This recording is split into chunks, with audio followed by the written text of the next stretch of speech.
he's going to be up there in the top 10 before long. And Logano's going in the wrong direction. Remember, he started 17th in this race, and right now has dropped back 3 positions to 20th.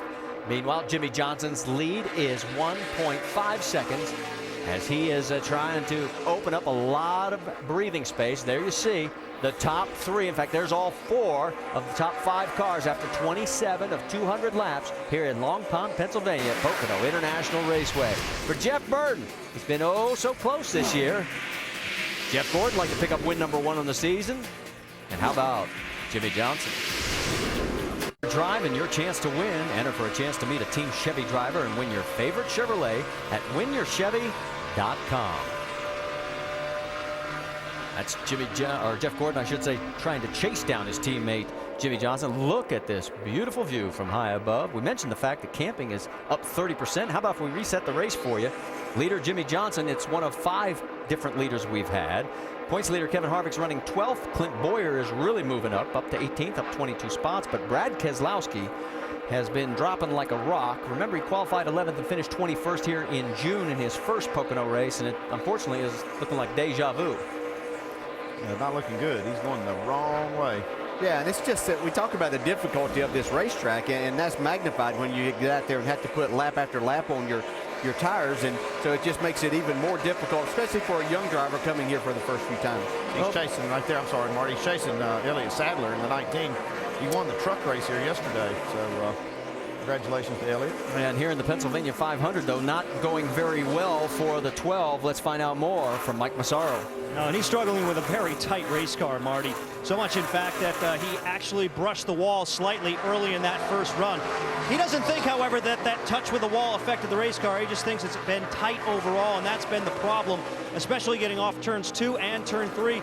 No grip there, and it could be a long day if they don't fix that problem. And you don't want a long day when it's a 500-mile race. No, and gosh, your problems here just become magnified because you have the 3 different corners. I don't keep meaning to bring that up, but that's what you have here. The difficulty of this racetrack is because of just how difficult each of these corners is and how different each one of them are. You can see Paul Menard trying to get his car going forward. And around Sam Hornish, and this has been Hornish's best track on tour, a 4th place run here, and he's going in the wrong direction. So Kurt Busch is the lone soldier for Roger Penske's team up front. Well, for now, it's still a long race. They've got time to work on these cars and get them a lot better. Marcus Ambrose trying to fight his way between both of them. The news, of course, earlier this week, Marcus going to be leaving that team at the end of the season. Bobby Labonte will be coming over next year. Right behind him, we talked about Elliott Sadler. Great run for him yesterday in that truck race. And these 5 cars having their own little battle. Yeah, they are racing hard, and you can see just how much the draft means, getting a good run up off the corner like Elliott Sadler did right there. Now the difficult thing is how much can you make it stick down here in turn 3, as you can see if he can slide up. There he gets, trying to get up there to that newer pavement. You're not missing anything up front. The lead by Jimmy Johnson over Jeff Gordon is 2.6 seconds. This is some of the best action we've got going on this 2.5-mile oval right now. And just as I say that, they start to string out.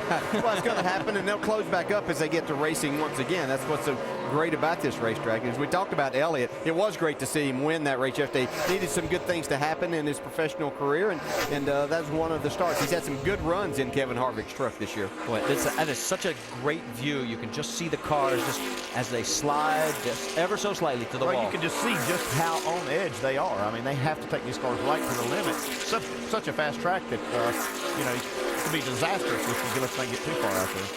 Had word that Junior in the 88 got a little sideways coming out of the tunnel turn. His last lap, as you can see, down a little bit from the leaders. Let's take a look and see what's happening from inside the cockpit. See, there's a lot of drafting on this front straightaway. You can see the RPMs and the speed. I mean, this is really a fast part of the track. Almost 200 entering this corner. They go real slow. You got to get on the brakes hard to make this corner, and you have to slow down. You see Junior actually shifting into 3rd gear to try to pull up off of this tight corner. You know, we used to talk about, we used to shift a lot here. Haven't seen any of that in years. As a matter of fact, NASCAR's kind of made it where it's not doable, but it looks like a lot of cars are able to do it now. Yeah, it's just for that one little period that we've seen them do it there. They downshift down in the middle of turn 1 to get them up off of that corner, because you really drive uphill right there, bogs the engine down some. So they're finding that few hundred yards that they can utilize another gear and get a little bit more RPM, a little more speed. As we look a little bit further back, let me update you. Dave Blaney is now officially out of the race. So is McDowell. Bodine is already off the track, and P.J. Jones has taken it behind the wall as well. It's the same turn we saw Junior going through. This is Denny Hamlin now. Looks like he's got his hands too full to be shifting over there. He's wheeling that thing coming off of turn 1. Well, and if you missed the pre-race and countdown, Denny was saying his secret is he doesn't compromise. He wants to get all 3 corners right, and he looked very good there. Carl Edwards, first time we've really talked about Carl today. In the 99, he gets around A.J. Allmendinger as he's starting to move forward. He's up to 12th. Yeah, we've definitely seen some improvement by the Roush Fenway cars, and the Fords in particular. I know a lot has to do with the new Ford engine.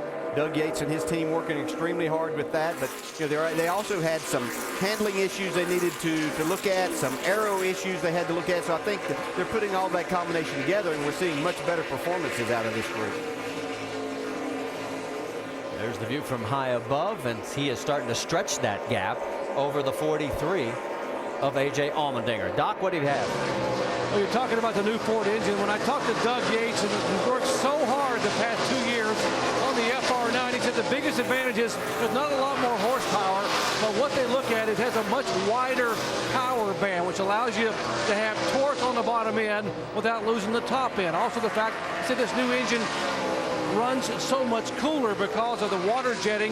You can run less tape on the front. And the third advantage of this engine and the new Ford engine is it is the same weight as the other engine, but all the weight is down low, so you can lower the center of gravity, which certainly helps the handling. A package of all 3 things starting to be a factor now for some of the Ford drivers here this weekend. Doc, great point, and they need it. Ford has not won in 23 races dating back to Talladega in 09. Only 1 win in the last 54 races. In the prior 54, Ford had won 17 times. Looking ahead on the motorsports calendar, we'll wrap up today's race tonight at midnight. NASCAR Now on ESPN2. Then next weekend, it's on to Watkins Glen on the road course at upstate New York. NASCAR Nationwide Series Saturday at 1:30 on ESPN. And the NASCAR Sprint Cup Series race next Sunday. Coverage presented by GoDaddy.com. That's at 1 Eastern on ESPN. Of course, we're on at noon Eastern with NASCAR Countdown. That is next weekend from Watkins Glen. We're at the 100-mile mark of today's NASCAR Sprint Cup Series race at Pocono. Jimmy Johnson is the race leader with Jeff Gordon running second. You look back now through some of the top 10 running cars to find the man who started on the pole, Tony Stewart. He's back in 7th now. He lost about 3 spots on the first set of pit stops a little while ago. Now he's made a couple of them up under green here, Rusty and Brad. Yeah, it looks like he stabilized his car's handling better and better now, and he's just starting to march to the front. I've been watching his lap times, pretty respectable lap times, within about 1/10 or 2/10 of the leader. So he is definitely not in any trouble right now. His car is looking real well. He's just still tuning on it and trying to get it better. Now, right behind Stewart runs Greg Biffle, one of 2 drivers who took just right side tires on the pit stops back at lap number 17.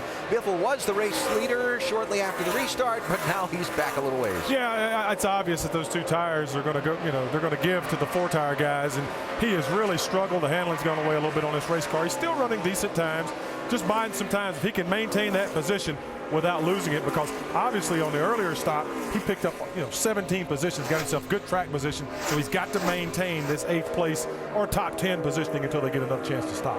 Here's what the Biff is saying from that Ford. What do you think of that track bar adjustment? I don't know. It seemed like it helped us some, I guess.